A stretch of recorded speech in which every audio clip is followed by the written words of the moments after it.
जब चाटेगा ना तो होम्योपैथिक का दवा एकदम मस्त वाला लगेगा चाटने में।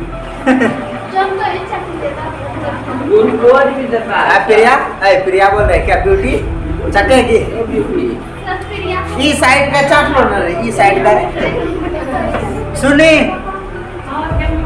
इधर देखो ना, ई साइड का चाट लो, ई साइड का छोड़ दो, समझा दो तुम्हें। यार ये चाटेगा तुरंत याद है, कोई लेट ना लगेगा ना, तुरंत ही याद हो जाएगा एक के बार में। चलो देखो क्या है, मालवा का युद्ध है ना। पिछले क्लास में हम बता दें पूर्व राजस्थान का संघर्ष, मालवा का युद्ध और सारंगपुर युद्ध, ये दोनों युद्ध एक ही को कहा जाता है, ठीक है। चाहे मालवा का युद्ध बोलो चाहे सारंगपुर का युद्ध। अच्छा, मालवा का युद्ध या सारंगपुर का युद्ध कितना ईस्वी में हुआ था? 1437 ईस्वी में हुआ था। कोई दिक्कत है यहाँ तक? अब देखो सारंगपुर का युद्ध यानी मालवा का जो युद्ध हुआ था, ध्यान से समझना। सारंगपुर का युद्ध जो हुआ था वह राणा कुंभा और सुल्तान महमूद खिलजी के बीच हुआ था। तो ये सुल्तान महमूद खिलजी जो है यह प्रथम है, सुल्तान महमूद खिलजी प्रथम है। और इन दोनों के बीच जो युद्ध हुआ था 1437 ईस्वी में हुआ था। 1437 ईस्वी में इन दोनों के बीच युद्ध हुआ। युद्ध होने का जो कारण क्या था? कारण यह था कि चाचा और मेरा ने दोनों ने मिल करके राणा कुंभा के पिताजी राणा मोकल की हत्या कर दिया था जीलवाड़ा में। चाचा और मेरा ने दोनों ने मिल करके राणा कुंभा के पिताजी राणा मोकल की हत्या जीलवाड़ा में कर दिया था। और राणा कुंभा को कैसे पता चला? क्योंकि यह गुजरात के जो शासक थे उनके विरुद्ध अभियान के लिए जा रहा था, तो इनको पता चला था। और वहीं पर फिर राणा मोकल को भी मार दिया था। राणा मोकल को वहीं पर मारा था ना। उनके पहले भी लाखा को मार दिया था वहाँ पर, क्षेत्र सिंह को। किसको? क्षेत्र सिंह को। तो इन दोनों को फिर कौन मरवा दिया? कुंभा ने मरवा दिया था। चाचा और मेरा को कौन मरवा दिया था? कुंभा ने मरवा दिया था। इसलिए मरवा दिया था क्योंकि कुंभा को पता चला कि ये मेरे पिताजी का हत्यारा है, इसलिए उसको जीवित नहीं छोड़ा जाएगा, उसको मरवा दिया। अब चाचा मेरा को मारने के बाद इन दोनों का बेटा था महपा अक्का। चाचा का बेटा महपा, मेरा का बेटा अक्का। महपा और एक्का, चाचा का महपा, मेरा का अक्का। इन दोनों को रहने का जो शरण दिया था वह दे दिया था सुल्तान महमूद खिलजी। शरण कौन दे दिया था? सुल्तान महमूद। अब जब इसको शरण दे दिया था तो राणा कुंभा ने सोचा कि अभी सुल्तान महमूद खिलजी तो बाहर के हैं, उनको तो क्या पता यहाँ का, लेकिन भाई इन दोनों को तो पता है यहाँ के बारे में। अब अगर यदि देखो घर कब उजरता है? घर उजरेगा तभी जब तुम्हारे घर का सदस्य तुम्हारे ऊपर लग जाए, घर का विनाश हो जाए। बाहर वाले से कुछ उतना फर्क पड़ने वाला नहीं। राणा कुंभा ने सोचा कि अगर ये जो मिल गया अब तो यहाँ पर बहुत प्रॉब्लम का सामना करना पड़ जाएगा, इसलिए अब इनसे युद्ध करना पड़ेगा। अब इनसे क्या करना पड़ेगा? युद्ध करना पड़ेगा। उसके बाद युद्ध हुआ। उसके बाद क्या हुआ? युद्ध हुआ। युद्ध जो हुआ था राणा कुंभा और सुल्तान महमूद खिलजी के बीच युद्ध हुआ। तो सुल्तान महमूद खिलजी, क्योंकि राणा कुंभा एक सर्वश्रेष्ठ शासक थे, विद्वान शासक थे और हर एक चीज से परिपूर्ण थे और एक शक्तिशाली राजा थे राणा कुंभा। तो राणा कुंभा के सामने में सुल्तान महमूद खिलजी जाना नहीं चाहते थे। जिस प्रकार महाराणा प्रताप, अभी आगे पढ़ाएंगे, थोड़ा सा बता रहे हैं, महाराणा प्रताप के नाम सुन करके जो है ना दुश्मन पहले ही उसका जो है ना हालत खराब हो जाता था। ओनली नाम सुनकर, सामने आने के बाद क्या होगा पता नहीं। नाम से ही इतना खौफ था उनके बारे में, उनके नाम से खौफ था। उसी प्रकार राणा कुंभा के सामने ये युद्ध नहीं आया। इन्होंने अपना सेना लोग को भेजा। इन्होंने अपना किसको भेजा? सेना लोग को भेजा। जब सेना को भेजा तो राणा कुंभा ने इनके सारी सेना को, यानी कि सुल्तान महमूद खिलजी के जितने भी सेना थे, सारे सेना को राणा कुंभा ने पूरी तरह खदेड़ दिया, मार दिया। क्या कर दिया? मार दिया। जैसे मारा तो सुल्तान महमूद खिलजी का हार हो गया और राणा कुंभा का क्या हो गया? विजय।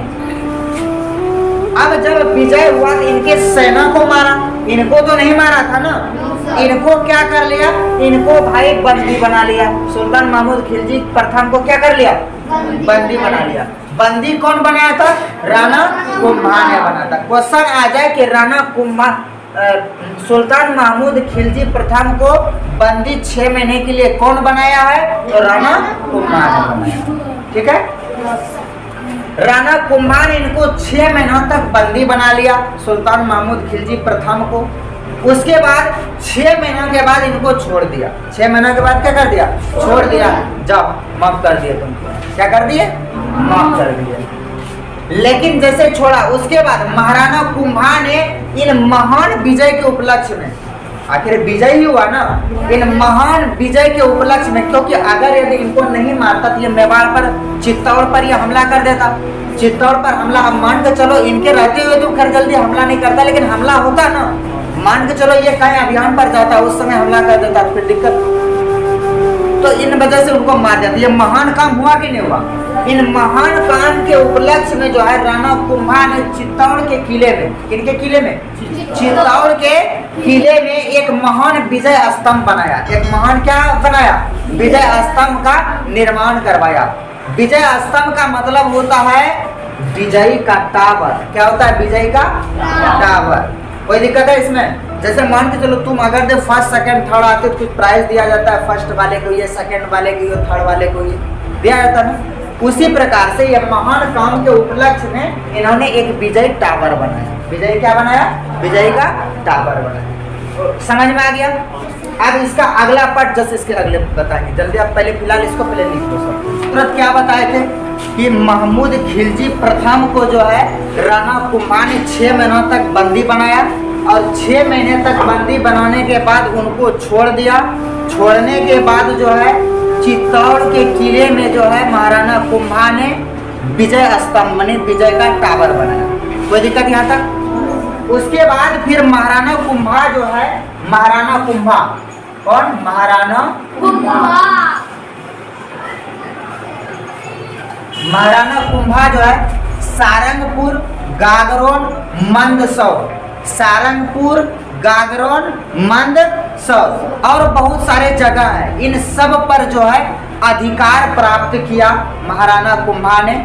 और प्राप्त अधिकार प्राप्त करते करते करते करते जो है मेवाड़ लौटाया। कहाँ पर लौटाया, मेवाड़ लौटाया। उसके बाद जब मेवाड़ लौटा तो जब से सारंगपुर का युद्ध यानी जब से मालवा का युद्ध हुआ था 1437 ईस्वी में न हुआ था। yes, जब से मालवा का युद्ध हुआ तब से मेवाड़ की गिनती ही बदल गई। मेवाड़ कहाँ स्थित है, राजस्थान में। ठीक है, मेवाड़ का गिनती किस में आने लगा, जब से मालवा का युद्ध हुआ तब से मेवाड़ का गिनती एक शक्तिशाली राज्य के रूप में जानने लगा। किस राज्य के रूप में जानने लगा, शक्तिशाली राज्य। इसलिए शक्तिशाली राज्य के रूप में जानने लगा क्योंकि जीत पे जीत, जीत पे जीत, जीत पे जीत। और गागरोन का युद्ध तो हम पढ़ा रखे हैं, पढ़ा दिए है ना, सारंगपुर में पढ़ा दिए, उसके पहले बहुत सारी चीजें थे वो भी पढ़ा चुके हैं।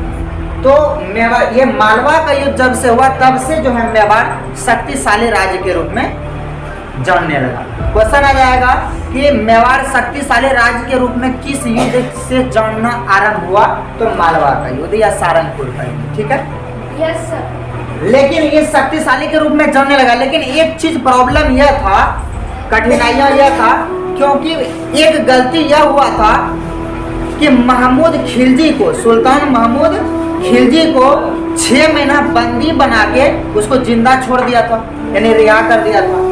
तो वही महमूद खिलजी ने क्या करने का, महमूद खिलजी को रिहा किया था। तो यह जो है महमूद खिलजी प्रथम जो है राणा कुंभा का एक अस्थाई शत्रु बन गया था कि उनको मारेंगे, उन्होंने हमको बंदी बनाया था, उसको हम क्या करेंगे, मारेंगे। अस्थाई शत्रु बन गया था, एकदम कट्टर दुश्मन बन गया था। ठीक है, और दोनों राज्यों के बीच एक संघर्ष का एक परंपरा चलने लगा। दोनों राज्यों के बीच संघर्ष का क्या चलने लगा, परंपरा चलने लगा। तब जाकर के एक हरबीलास शारदा था, हरबीलास शारदा ने बताया कि हमको लग रहा है यह जो दुश्मन बना है महमूद खिलजी, महमूद खिलजी इसलिए दुश्मन बन गया है आपका, मैंने राणा कुंभा से कहा आपका दुश्मन इसलिए बन गया है क्योंकि आप उनको बंदी बनाए थे, 6 महीनों तक बंदी बना के रखे, उनके सेना को हराए और उनका बहुत अपमान हुआ। उनका क्या हुआ? बहुत अपमान हुआ। उस अपमान का बदला लेने के लिए, उस अपमान का बदला लेने के लिए जो है महमूद खिलजी ने मेवाड़ पर, कहाँ पर? मेवाड़ पर टोटल 5 बार आक्रमण किया था। कितना बार आक्रमण किया था? 5 बार आक्रमण किया, लेकिन उनको जीत हासिल नहीं हुआ। इसलिए अंत में फिर वो हार मान लिया। क्या कर लिया? हार मान लिया। लेकिन हार माना तो पूरी तरह से हार नहीं माना। उसके बाद कुंभलगढ़ और चित्तौड़ पर आक्रमण हो गया। कुंभलगढ़ और चित्तौड़ का आक्रमण। यह कब हुआ यहाँ पर आक्रमण? 1437 में हुआ मेवाड़, 1442 से 1443 ईस्वी कुंभलगढ़ एवं चित्तौड़ का आक्रमण। यह क्लास जो है यह भी महमूद खिलजी प्रथम ने ही किया था, कोई दूसरा नहीं किया था।